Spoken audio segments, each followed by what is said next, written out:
My name is Paulina Gonzalez. I'm 18 years old. The topic that will be discussed today is racism. So, racism is an ongoing issue that's been going on for years. It's a really strong and sensitive topic that has been coming back a lot and has been affecting us teenagers and other people all around the world in many different ways. Like recently we've been having the Black Lives Matter riots and how people are being racist to Asians due to COVID. And so racism is just basically when you treat people unfairly because of their skin color and you judge them because of that, you make them feel insecure, and you also try to make them like you try to hurt those people so they cannot be close to you and make them feel unwanted. My name is Dominique and I'm 17 and I agree with everything that Paulina said. And I would like to add to that as well. And racism is also like the belief that people believe that racism is like races that are superior or inferior to others, you know? And that racism is also like in our past, present, and will most likely be in the future. And racism has been in our lives for a very, very long time. Like Paulina said in the beginning, it's always put white people above anyone else, making other races inferior to it. And this has been happening for so long that it's basically like normalized. So people don't notice that it's happening. But it is. Like if you really think about it, there's many things that happen that in the world that are racist and that are basically saying that white people are superior to other races. But many people don't notice this. Like the littlest things can be um racist and you don't notice it. But that's because it's very normalized in this time. Racism is also the reason why some people get better health care, jobs, and education. And this is because like some people like somehow don't like a certain race or they don't like somebody's skin color for some reason and they don't want to give them the job or don't want to give them this or that, which is like obviously bad. So that's what's happened in the world. And it is also real and damaging, a damaging force in the world, especially for people of color, like black people or indigenous people, etc. And race is our identity, but not the sum of who we are. Our shared humanity depends on justice and understanding. Even if you don't like someone for whatever reason, you should treat them with respect or the same way you would like to be treated. And something that we should understand is that people aren't born racist, and it is basically something that we are taught and we shouldn't be teaching. But it's again, it's very normalized and it shouldn't be. But yeah. Hi, my name is Candelaria. I'm 14, and I believe that we should never judge others for the way they look or speak. All people are born equal, and nothing can change that. Racism makes people feel sorry for being born a certain way because they have a particular skin color. Some questions people might have is, does racism have a scientific explanation? And racism does not have a scientific explanation. Is it racist to believe that there are some biological differences between races? And first of all, are there biological differences between races? The short answer, scientists say, is no. So there should be no reason for that belief. There's a question for anyone who wants to answer. Um, what would you do if you see someone experiencing racism?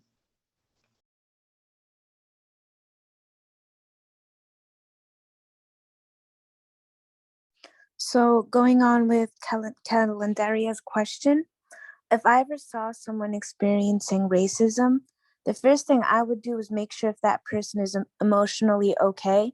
Because people, when they're angry, they can say things that can hurt others in some type of way that even if you don't notice it, just one word can impact a person and make them feel very insecure about themselves. Another thing I would do is try to find like a way that they could avoid that person so they don't feel an uncomfortable or embarrassed because how that other person's treating them. I would also confront that person who's being racist in any type of way and make sure they know that what they're doing and saying is not really appropriate and that they're really hurting someone's feelings. It also depends on what situation it is. Like if it's just at school, someone saying like, a racist joke to someone that they don't take it well, um, then I would obviously try to talk them through it and make it clear that, what you're saying is not correct. It shouldn't like be something you should joke around about. Um, but if it's like an angry woman or man outside in the street, I would try to take things calmly, make sure they know that what they're being is racist, but also try to not make a huge like deal about it because I feel like if you make a big scene, it could lead into a very violent way, which is something I wouldn't really want to happen.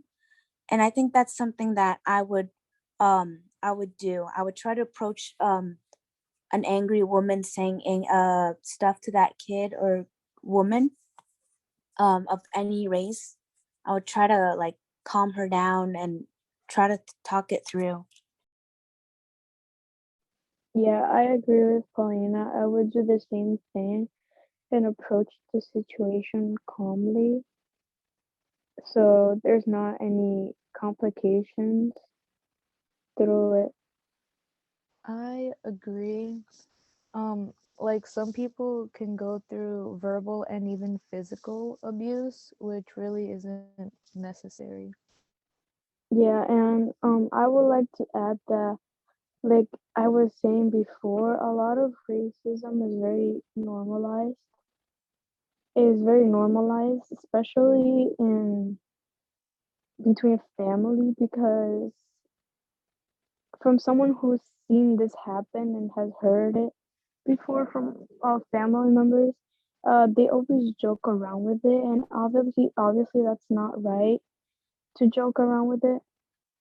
But since they think it's just a joke, they're not gonna think it's serious. But in reality, it really is serious, and the little kids that are around there can get influenced by that behavior and can eventually like grow up to eventually joke about it, even though it's not a joke, and they become like racist and stuff like that, which is not good. So families also need to take notice on what they do around little kids, not to teach stuff like that. Yeah, and like you said, Dominique, before that racism, you aren't born with it. You are you get taught by it. And that kind of applies to what you say, that many families joke around about racist jokes and stuff. So then little kids learn that little by little, they start learning, and then that's how they start viewing it normal to joke around about uh people's skin colors or making fun of people's cultures and stuff. So that's how you could kind of apply the um kids we people are not born being racist. We are actually taught it by time. Yeah, exactly. And also like Paulina, you were talking about this earlier, that there's been the Black Lives Matter and the Stop Asian Hate stuff. And that's really important because at least people are realizing that this stuff is bad and we need to take more action into it. And I'm glad that people are talking about it more, especially on social media like TikTok. They're like spreading awareness about it, sharing videos that like show like the bad stuff and that you shouldn't be doing this, and like um spreading awareness to it, saying that like please stop this, like this is wrong, blah blah blah. So I'm glad that it's like getting more attention. So eventually in the future we could stop all of this like racism and stuff like that. Thank you to the Community Resource Center and Con Edison for allowing us to have this podcast, and thank you so much for listening. We hope you have an amazing day. See you next time.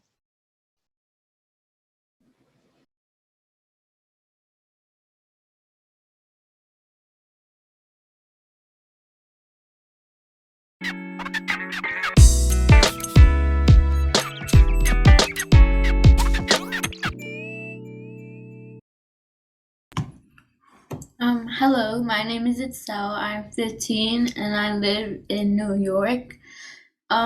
Today's topic is foster care. Now, I know a lot of people know some things about foster care, but many people don't. A lot of people actually confuse foster care with adoption, which those two are very different, somewhat similar, but not really. Um, Foster care is a system in which a minor has been placed into a group home or a private home, which practically means you are either put in a home with other people or just yourself with a normal family, um, with a foster parent.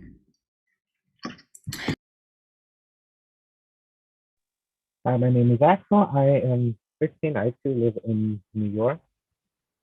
And yeah, although foster care may seem like all cupcakes and rainbows from what you may see, like through those TV advertisements that you may have seen, there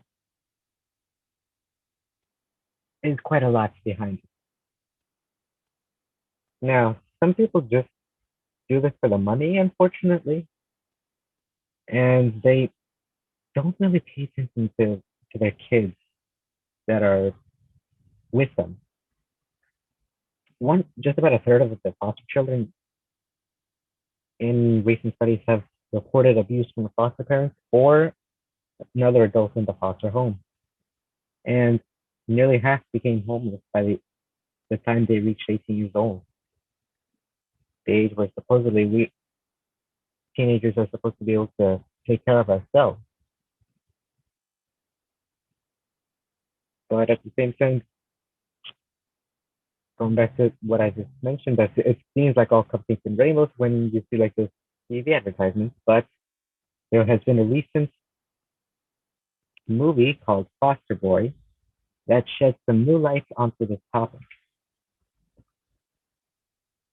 The movie tells an important story about systematic abuse within the foster care system,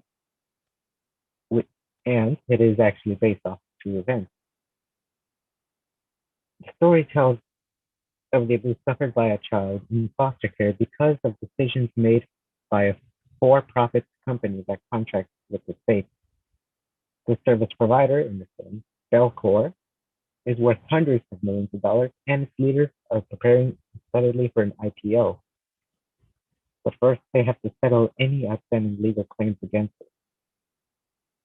In the film, a young man under protection of him, Jamal, is suing the company for 20 million, claiming that its caseworkers knew about and could have predicted the abuse he suffered at the hands of foster parents and the foster father who he was placed with despite a violent history. Early in the movie, it's explained that you can't believe everything you read on Google because, quote unquote, a liberal invented it. It was crazy for foster care companies represent a small fraction of the organizations, both public and private, to certify foster homes and place children in them.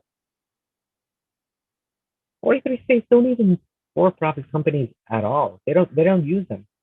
They're all nonprofits and that really want the best for the kids. I personally know one person who has gone through foster care, and well, let's just say that it left them rather scarred for life. It I miss talking with them. It's been over 3 to 4 years since I last talked to them. It,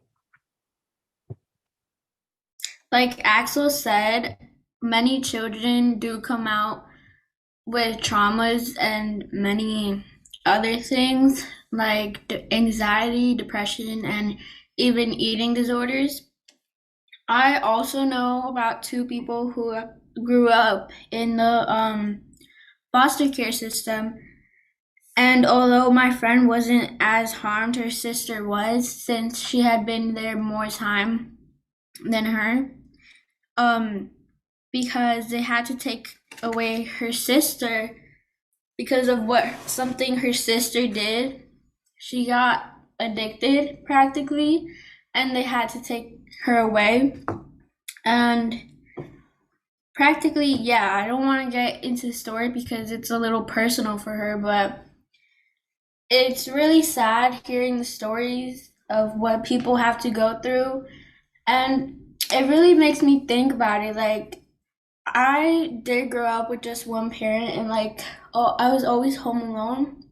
And I felt like that right there was like the most horrible thing in the world. Now I can only imagine like all the other kids just like having no one, like their parents don't come back home at night, or like they don't spend time with their parents because they don't have any. And although there are like a lot of cons in the foster care system, there are sorry, there are some pros too. The foster care allows the parents to practically start over again and find a job and get treatment and find like the right housing and receive counseling for if they do want to go back to being a like nice normal family, they get the second chance. And at the time, the kids are like kept away from like not being abused, or if they do find the perfect family, they find a new family that actually takes care of them and loves them. Hi, I'm Yazid. I live in the state of New York. I'm 12, and yeah, going off what they were saying, the advertisement on commercials really looks like, oh, you get a chance to take home a kid and raise them as your own. When that's true, but a lot of the other people, they do it for the money and the tax benefits that you get from taking care of a foster kid, and they don't really take care of them. They just leave them around and barely give them anything. well, I'd like to say thanks to everybody who decided to stop and listen to today's podcast. And I'd also like to thank Con Edison and the Community Resource Center for helping us produce this podcast in the first place. Thank you guys for your time, and we will see you next time. Awesome, guys. Thank you. That was great. I'm very proud of both groups. So, what do you think about each other? I want you guys to 5 minutes share. Like Candelaria, Paulina, what do you think about the topic of foster care? Itzel, Yazid, and Axel, what did you think about the topic of racism? I want you to guys talk to each other about what was your experience, what did you see, how you can be better, all that. I personally agree so much with what the racism group said. Like, a lot of parents joke, they say they joke around, but it's actually really a problem that needs to stop because it's actually racism. It's not a joke. And they're like, oh, I'm just joking. I'm just joking. And when like it's not a joke. Like, I know a lot of like I'm Hispanic, and I know a lot of Hispanics who actually joke around about many other races, and to see that, it's like upsetting that your own race is actually racist in a way. Yeah, exactly. That's what I was thinking too. Something that the group, one of the other people in the other group, foster care said that I kind of find pretty true is about how many people foster kids and stuff for the benefits that they can receive for taking care of those kids.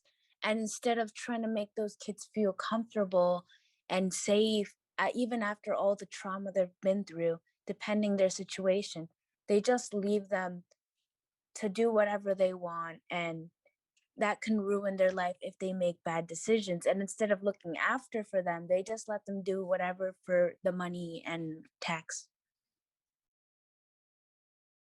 Yeah, it actually surprised me when I was doing a little bit of the research that more than half of the homeless people actually were raised in like the foster care system. They like weren't raised in a normal home.